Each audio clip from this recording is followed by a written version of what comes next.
లేదు.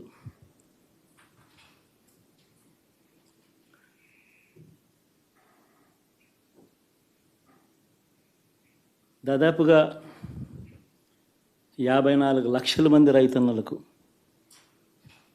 గతంలో ఎప్పుడూ చూడని విధంగా, జరగని విధంగా పెట్టుబడికి సహాయంగా అందించే కార్యక్రమం మొట్టమొదటిగా జరిగింది మన ప్రభుత్వం వచ్చాకే.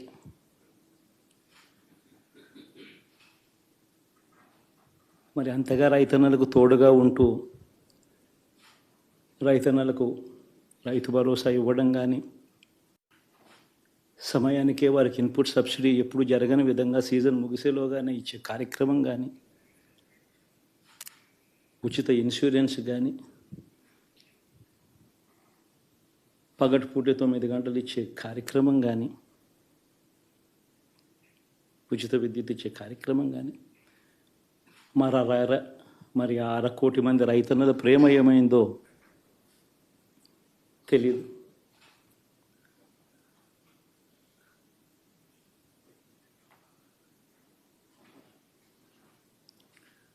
మరి ఇన్ని కోట్ల మందికి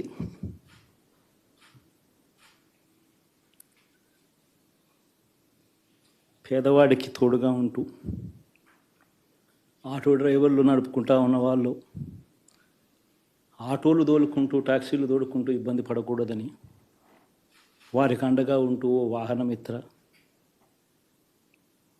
నేతన్నలకు అండగా ఉంటూ ఓ నేతన్న నేస్తం, మత్స్యకారులకు తోడుగా ఉంటూ మత్స్యకార భరోసా,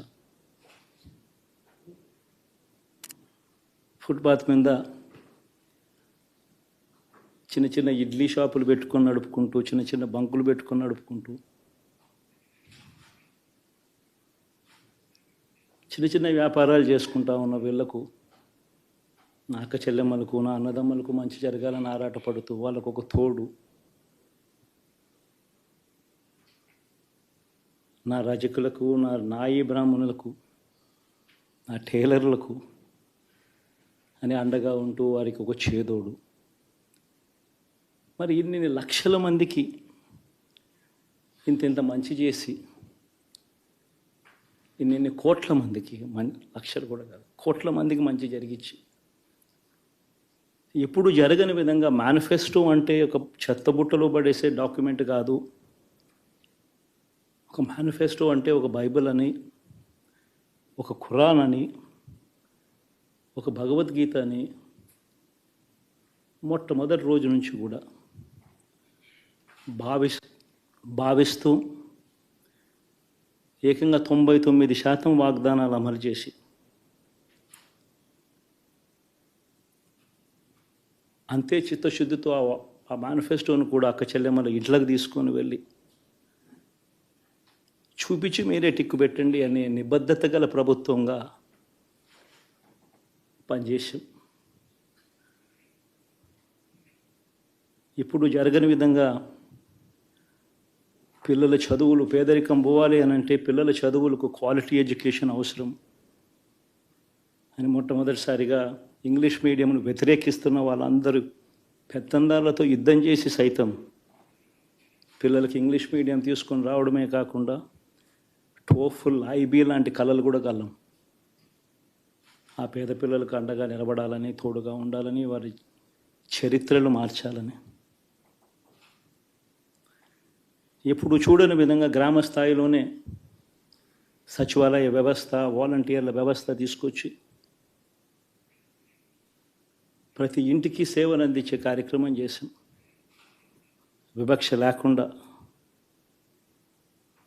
కరప్షన్ లేకుండా దాదాపుగా 2,70,000 కోట్ల రూపాయల పైచిలకు ఇంటి వద్దకి అందించగలిగాం.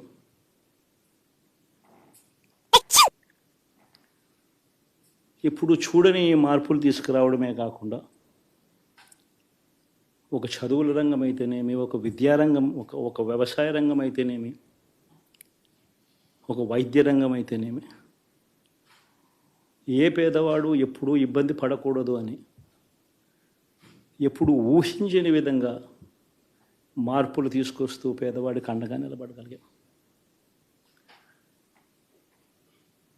విమెన్ ఎంపవర్మెంట్ అంటే ఇది, మహిళా సాధికారత ఇది అంటే ఇది అని ప్రపంచానికి చాటి చెప్పగలిగాం.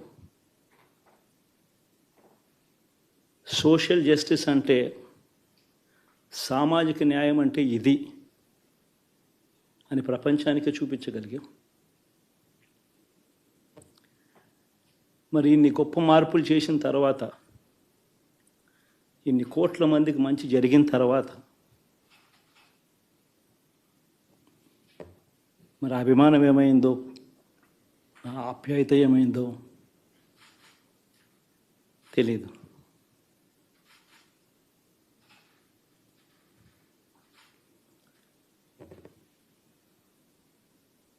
ఎవరో మోసం చేశారు, ఎవరో అన్యాయం చేశారు అని చెప్పి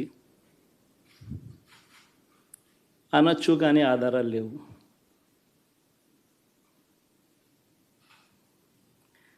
ఏం జరిగిందో దేవుడికి తెలుసు. పెద్ద నేనైతే చేయగలిగింది ఏమీ లేదు. ప్రజల తీర్పు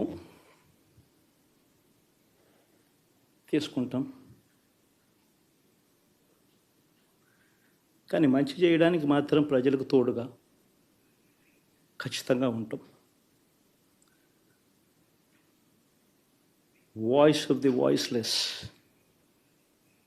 కింద ఈ పార్టీ తాను చేయాల్సిన పని తప్పకుండా చేస్తుంది. పేదవాడికి అండగా ఉండే కార్యక్రమంలో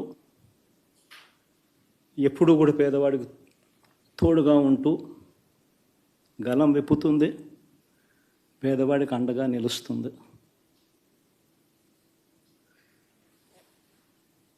పెద్ద పెద్ద వాళ్ళ కూటమి ఇది, ఢిల్లీలో సైతం శాసించే పరిస్థితుల్లో ఉన్న కూటమి ఇది.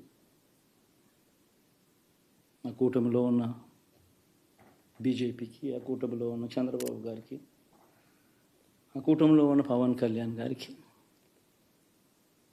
అందరికీ కూడా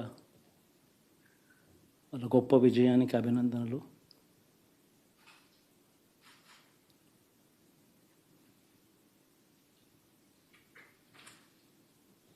ఓడిపోయినా కూడా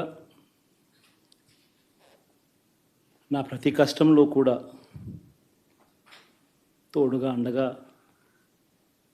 నిలబడిన నా ప్రతి నాయకుడికి, ప్రతి కార్యకర్తకు, ప్రతి వాలంటీర్కు,